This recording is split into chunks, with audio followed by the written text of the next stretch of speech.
تو یہ اصل میں پرولیکٹین عورتوں میں پریگننسی کے بعد بڑھنا چاہیے.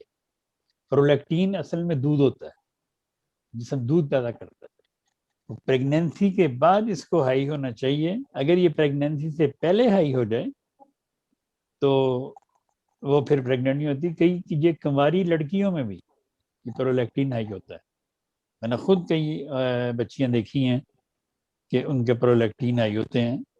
کسی ڈسپینسری میں نے دیکھے تھے، پتہ چل جاتا ہے دیکھ کے یہ کیا معاملہ.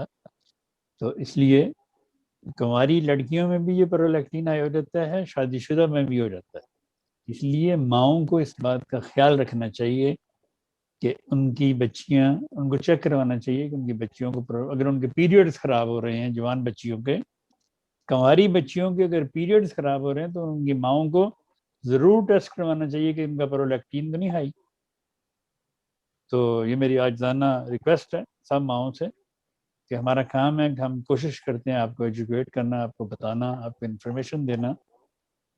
باقی دوائی آپ نے اپنے ڈاکٹر کے مشورے سے کھانی ہے جیسے وہ آپ کے لیے تجویز کرے گا، لیکن ہم صرف آپ کو انفارمیشن دے رہے ہیں کہ یہ ہماری طرف سے آپ کو ہم آپ کو بتا رہے ہیں کہ یہ ایسے ایسے ہوتا ہے، اس کی وجہ سے یہ ہو سکتا ہے. تو جزاک اللہ.